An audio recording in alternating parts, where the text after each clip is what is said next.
This is Profit Mindset, and we're getting started. Don't forget to subscribe to the channel and hit that like button. It helps me grow this channel and helps you grow richer in knowledge. Have you ever wondered how money travels around the world, even when you just put it in the bank? Today we'll break down how the international financial system turns your savings into global investments and why London has been the world's financial capital for so many years. Capital, then, is wealth invested in industry. Finance is the machinery by which this process of investment is carried out, and international finance is the machinery by which the wealth of one country is invested in another. Example of a doctor and geographical distribution. Let us consider the case of a doctor in a provincial town who is making an annual income of about £800 a year, living on 600 of it and saving £200. Instead of spending this quarter of his income on immediate enjoyments, such as wine and cigars and journeys to London, he invests it in different parts of the world through the mechanism of international finance, because he has been attracted by the advantages of a system of investment which was fashionable some years ago, which worked by what was called geographical distribution. Geographical distribution meant that investors put their money into as many different countries as possible so that the risk of loss owing to climatic or other disturbances might be spread as widely as possible. Thus, our quiet country doctor is spreading all over the world the money that he gets for dosing and poulticing and dieting his patients, stimulating industry in many climates, and bringing some part of its proceeds to be added to his store. Role of the bank and mechanism of international investment. First of all, he has a bank into which he pays day by day the fees that he receives in coin or notes and the checks that he gets each half year from those of his patients who have an account with him. As long as his money is in the bank has its use, and not much of it is likely to go abroad. Banks use most of the funds entrusted to them in investments in home securities or in loans and advances to home customers. Part of them they use in buying bills of exchange drawn on London houses by merchants and financiers all over the world. So even when he pays money into his bank, it is possible that our doctor is already forming part of the machinery of international finance. A bill of exchange and international trade. A bill of exchange is an order to pay. When a merchant in Argentina sells wheat to an English buyer, he draws a bill on the buyer, or some bank or firm in England whom the buyer instructs him to draw on, saying, "Pay to me, or anybody else whom he may name, the sum of so many pounds." If the bill is drawn on a firm or company of well-known standing, the seller can immediately dispose of it and get payment for his goods. Usually, the bill is made payable 2 or 3, or sometimes 6 months after sight, after it has been received and accepted by the firm, i.e. signed across the front, to show that the firm drawn on will pay the bill when it falls due. These accepted bills are promises to pay entered into by first-rate firms and are held as investments by English banks. Bills are also drawn on English houses to finance trade transactions between foreign countries and as a means of borrowing money from England. Importance of the English bill and threats. When drawn for English customers, credit is given at home, but almost always in connection with international trade. When drawn for foreign countries, the connection with international finance is obvious. Bills are readily taken all over the world because everywhere there are people who have payments to make to England. England has long boasted that bills of exchange drawn on London firms are the currency of international commerce and finance. Some claim that this commanding position is in danger due to the present war. America is gaining wealth rapidly while England spends its savings, and Germany will try to free itself from dependence on English credit. The danger is real, but it doesn't mean it cannot be met. If the war teaches us to work hard and consume little, then after the war, we will have a great volume of goods to export, and the London bill can retain much, if not all, of its old prestige. Finance as the servant of industry. Finance is only the handmaid of industry. She is sometimes a pert handmaid, stealing her mistress's clothes and trying to flaunt before the world as the mistress. Many people mistakenly think finance is all-powerful. Finance is a mighty influence, but it is merely machinery which assists, quickens, and lives on production.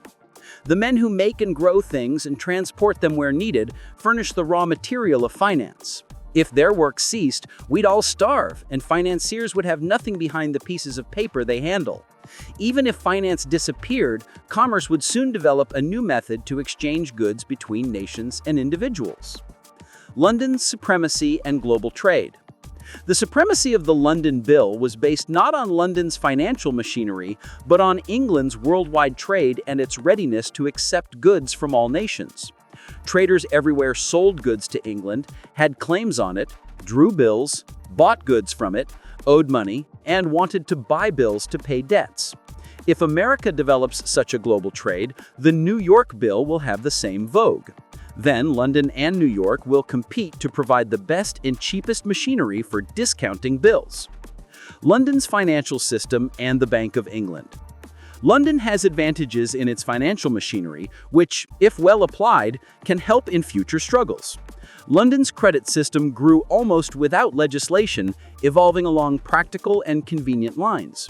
At the center is the Bank of England, with prestige from history and its role as banker to the British government and other major banks. Bank of England capabilities and credit. The Bank of England is strictly restricted in note issuing, but with the development of checks, note issuing has become less important. A credit in the bank's books is regarded as cash, allowing the bank to create cash by entries in its ledger based on prudent judgment.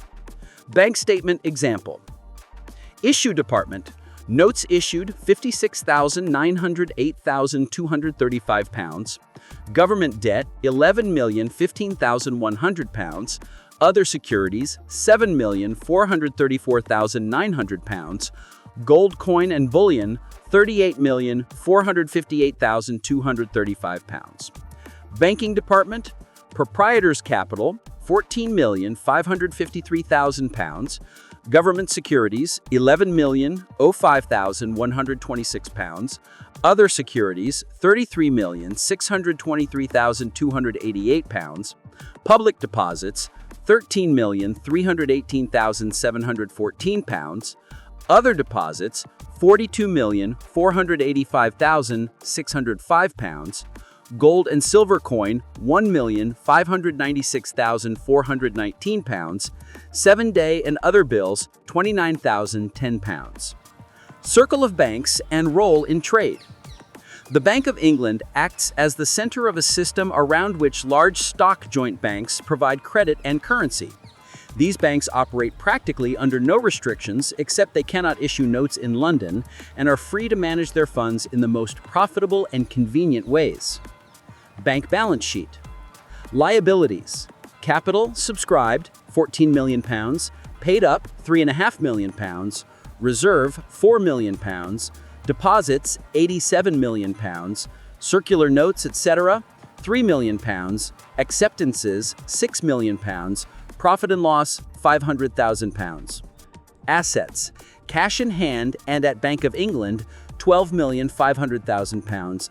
Cash at call and short notice, £13 million. Bills discounted, £19 million. Government securities, £5 million. Other investments, £4.5 million. Advances and loans, £42 million. Liability of customers on account of acceptances, £6 million. Promises, £2 million. Acceptance business and other players. The left side shows funds from shareholders and deposits, including Dr. Pillman's. Banks hold cash, credits, bills, investments, and loans to finance industry and commerce. Acceptance of bills is done not only by major banks, but also by private firms with domestic and foreign connections. Other wheels of London's credit machinery. London offices of colonial and foreign banks, bill brokers, and discount houses also play roles.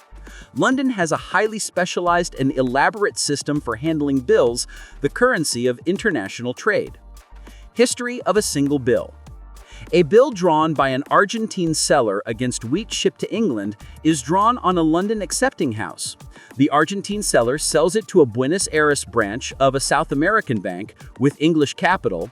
which ships it to London, presents it for acceptance, and sells it to a broker at the market discount. If the bill is for £2,000, due in 3 months, market discount rate 4%, present value £1,980. The broker sells it to a bank, which holds it until due, when the importer sells the wheat at a profit and pays the bill. Final thought on finance. All this machinery exists to serve commerce. Bills may be used for borrowing or speculation, but most are for production.